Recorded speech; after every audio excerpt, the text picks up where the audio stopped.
kind of the beautiful thing about imagination. Everyone's got one.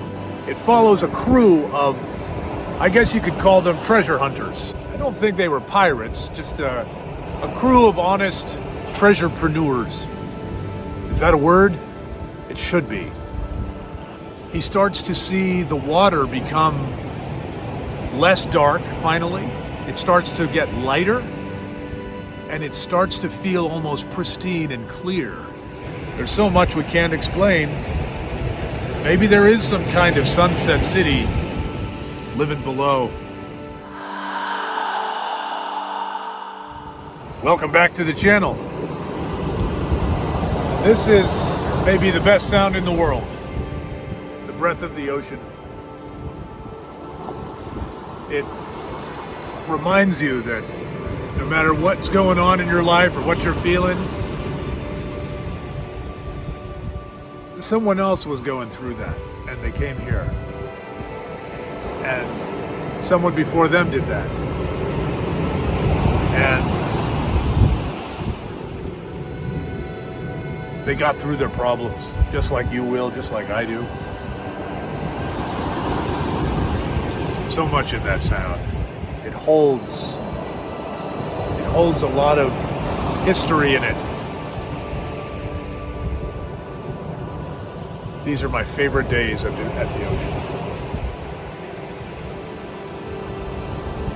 Clouds everywhere. It looks like an ocean in the sky as well. Well, today I wanted to talk about a story. I would say it's an account in history, a historical account. I think the account was in 1676, so it happened somewhere before that. And it follows a crew of, I guess you could call them treasure hunters. I don't think they were pirates, just a crew of honest treasurepreneurs. Is that a word? It should be. Well, it is now. So, near the area of Langness, they decide to park their vessel. It's in the ocean, the deep water out there, you know. Because one of them had been researching prospects of places they could check out for finding valuable items at the bottom of the sea. And they hear that a lot of persons of importance had gone to the Isle of Man long ago, and it was either for refuge or just wanted to maybe get away from society, but they brought their precious things with them, and they figured that since the places in the Isle of Man were more or less deserted, what could have become of these people? Maybe their ship sunk. That happened a lot more often back then. Shipwrecks and whatnot. So there they are. They've decided who's going to lower down, and he gets in the diving device,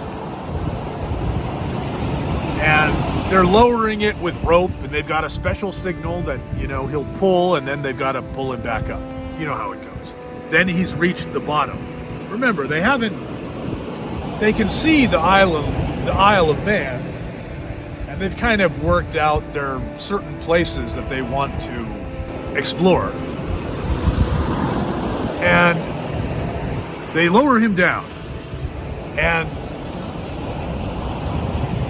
they're all waiting, and they're counting, you know, because when you're lowering the rope, you gotta count. You gotta keep track. That's partly how you measure. But they keep lowering. Now, this is the kind of interesting scientific part of the story, which you can draw your own conclusions of. But apparently they're lowering him so much that they had a mathematician with them, and he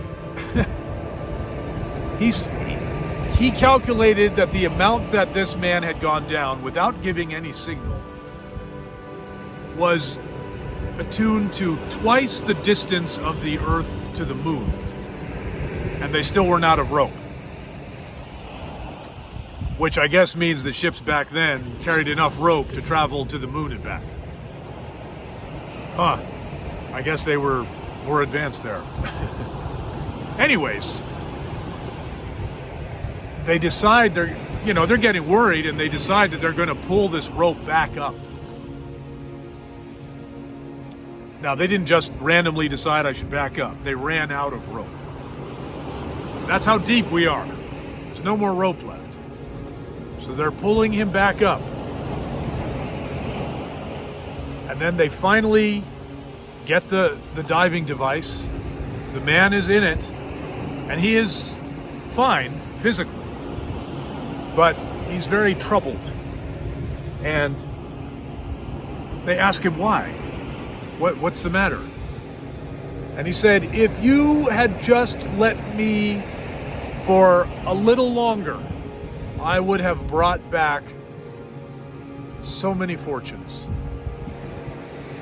It would have made this voyage worthwhile. It would have financed countless other voyages.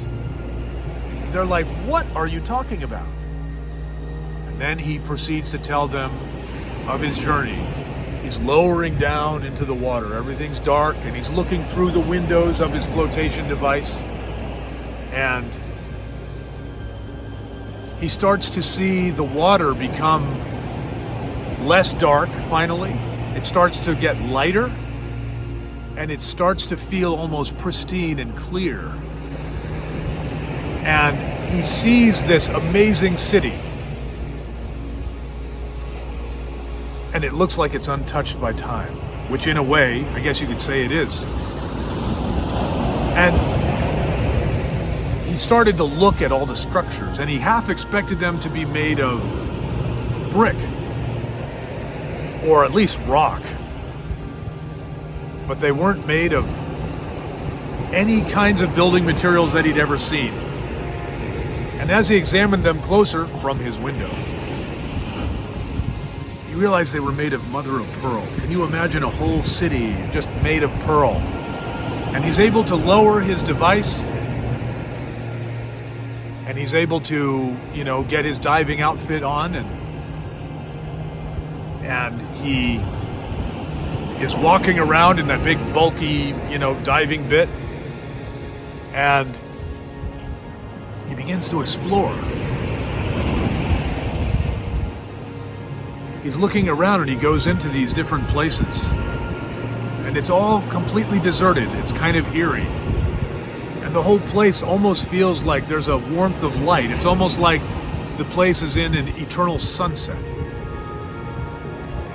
And he's going into these beautiful buildings. They're pearl, but they're gleaming almost golden from the sunset. And he sees the furniture is encrusted with the most precious stones. He goes to a table that seems to be made completely of amber. And this city is always ghostly silent.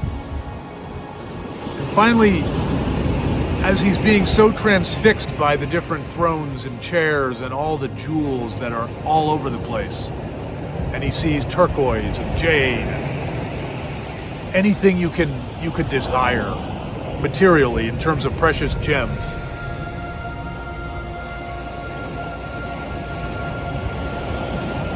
he decides that he needs to get back and grab some tools. So he gets back to his diving device, and he's going to grab the tools, and he can't wedge them out. These are all somehow miraculously fixed in there. And he has this idea that if he can just get some of them, if he could just take pockets of them, it would be worth more than anything anyone's ever seen. And just as he's starting to feel these jewels start to give, at least he thinks so. And then he sees the device is moving away and is connected to his suit. And he's not sure what's happening, but he has to get back to it and set it straight. And he steps out of the building, and then he starts seeing the inhabitants of the city. He sees, in his own words, the most handsome mermen he's ever seen, and exquisitely gorgeous mermaids. And they all see him, but he deduces, think he's some kind of monster, and they all run away. Or I should say swim away. How dare I say that? And of course that saddens him a little. But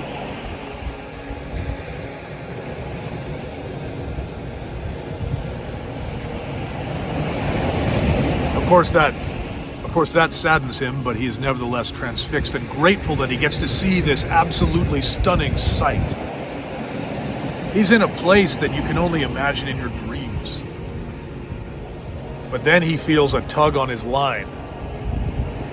And he realizes that the reason the device is moving is because they're pulling it back. And he's like, I never gave a signal.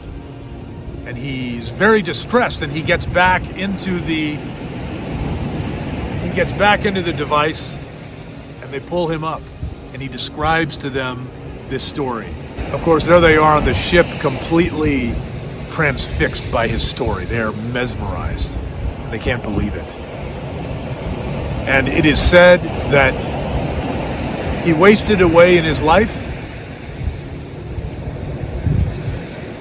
because he kept trying to get back there, and somehow he never did.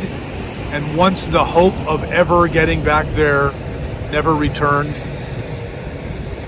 he gave up on his life. He tried to get back there. It's unclear as to why he never did. Maybe they had to return and they never could. Who knows?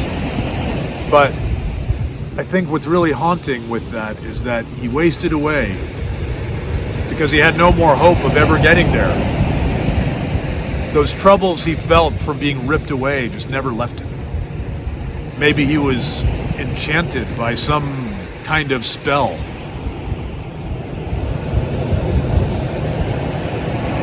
I would theorize that the men all felt like he was actually mad, or they saw that he appeared to be taken by madness. And perhaps they just decided, look, I'd love all that gold. I mean, we'd all expect these men at sea to be pretty greedy, at least a little bit. I would be. But they all decided never to try that again. Or maybe they did and they never had luck. But it seems to me that since they say 80% of the ocean is undiscovered, in a way that doesn't make us that better off now than we were back then. We've got technologies for ships and things and diving and all that, but there's so much we can't explain. Maybe there is some kind of sunset city living below. I don't know if I necessarily need to get there myself. Do you? Maybe all I need is to just dream it, imagine it, and see it. That's kind of the beautiful thing about imagination. Everyone's got one. And there are a lot of beautiful things that you're free to make from it. At the same time, be careful what you're searching for. I think it's good advice for a man to take stock of the treasure that he wants so bad. Do you even want it? Is it really what you want? Think about that. Well, you haunted romantics, I'll see you on the next one. In the meantime, check this one out.